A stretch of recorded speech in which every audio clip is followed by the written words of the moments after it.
लोक प्रशासन विषय के बीए प्रथम वर्ष के सभी विद्यार्थियों का उनके इस वीडियो क्लास में पुनः हार्दिक स्वागत है। प्रिय विद्यार्थियों, हम आपके आरआरबीएम मत्स्य यूनिवर्सिटी जो विश्वविद्यालय है आपका, उसके लोक प्रशासन विषय के सिलेबस के अंतर्गत जो आपके दो पेपर चलते हैं फर्स्ट ईयर में, लोक प्रशासन के तत्व और भारत में लोक प्रशासन, उसके अंतर्गत हम आपका जो सेकंड पेपर है भारत में लोक प्रशासन, उसका अध्ययन कर रहे हैं। और उसके अंतर्गत हमारा जो टॉपिक है आज का वह है भारतीय प्रशासन की ऐतिहासिक पृष्ठभूमि। हमारी जो पिछली वीडियो क्लास थी उसमें हमने दो वीडियो में हमने भारतीय लोक प्रशासन की ऐतिहासिक पृष्ठभूमि के बारे में ही बात की थी, और उसके अंतर्गत हमने प्राचीन कालीन प्रशासन का अध्ययन किया था, जिसके अंतर्गत हमने अध्ययन किया था सिंधु घाटी सभ्यता का, वैदिक काल की सभ्यता, सिंधु घाटी सभ्यता की प्रशासनिक व्यवस्था का।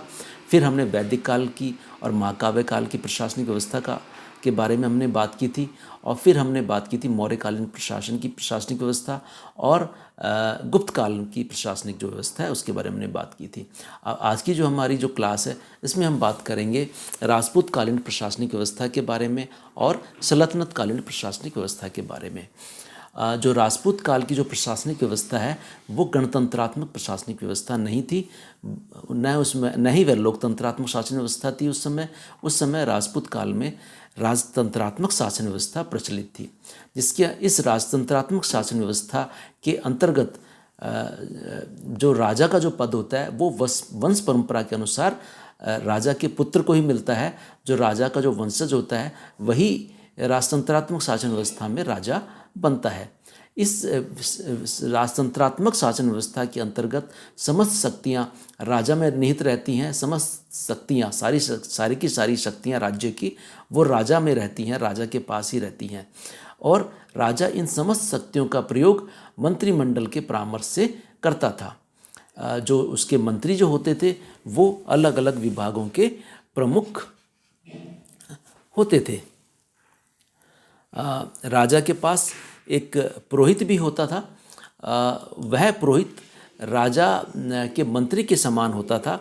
और राजपूत काल में जो राज्य होते हैं वो प्रांतों में बटे हुए थे, और जो प्रांतों का शासक है वह भी राजा के वंश के व्यक्ति को ही प्रांतों का शासक बनाया जाता था। यह जो शासक थे यह विभाग में कर इकट्ठा करने के लिए कार्य करते थे, और अपने क्षेत्र में शांति प्रदान करने के लिए, शांति व्यवस्था बनाए रखने के लिए, न्याय प्रदान करने के लिए कार्य किया करते थे।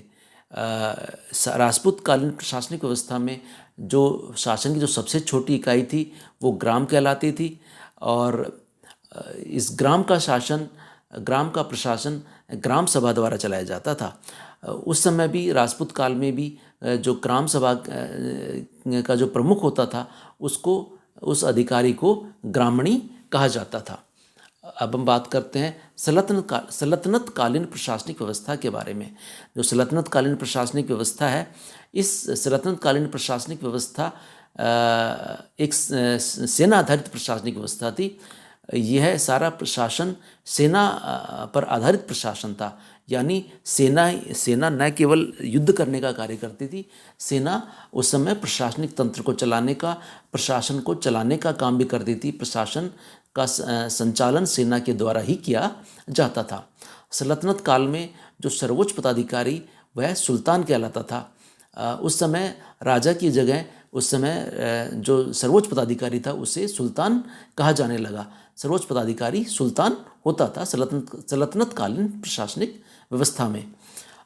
सुल्तान निरंकुश होता था और अपनी इच्छा से, अपनी मनमर्जी से कार्य करने वाला होता था। वो सुल्तान सर्वोच्च शक्तिशाली, सर्वाधिक शक्तिशाली व्यक्ति होता था, और जो राज्य है उसकी समस्त जिम्मेदारी, राज्य के प्रशासन की समस्त जिम्मेदारी सुल्तान की ही होती थी। सुल्तान सेना का सर्वोच्च सेनापति होता था।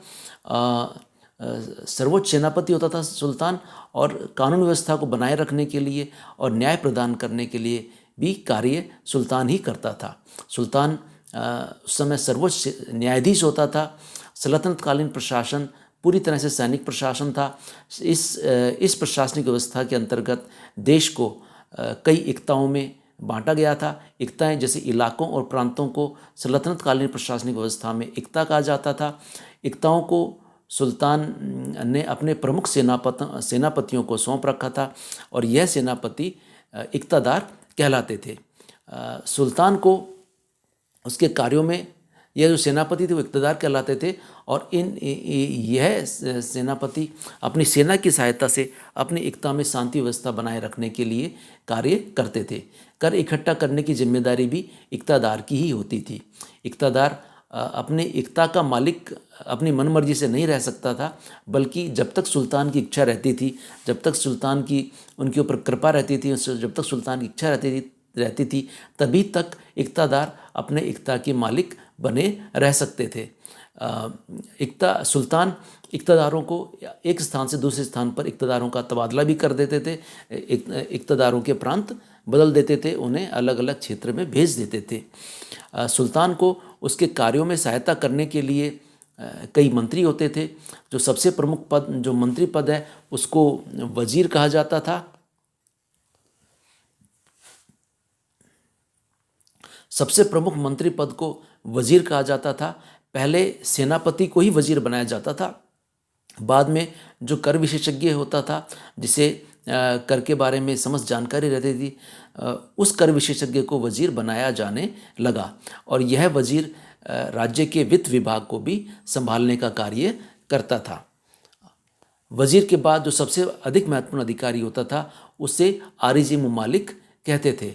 आरिजी मुमालिक यह जो व्यक्ति होता था, यह पदाधिकारी होता था, जो वो उसे दीवान-ए-अर्ज या सैनिक विभाग, जैसे सैनिक विभाग जिसको दीवान-ए-अर्ज कहते थे, उसके समस्त कार्यों को आरिज-ए-मुमालिक देखता था और उसके प्रशासनिक कार्यों की समस्त प्रशासनिक कार्यों की जिम्मेदारी आरिज-ए-मुमालिक की होती थी।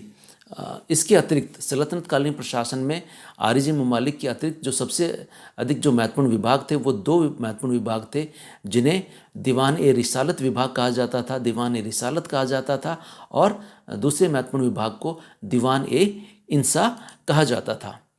जो दीवान-ए-रिसालत विभाग है, यह धार्मिक कार्यों से संबंधित विभाग था। जो पवित्र स्थान होते थे और उनकी देखभाल का कार्य दीवान-ए-रिसालत करता था।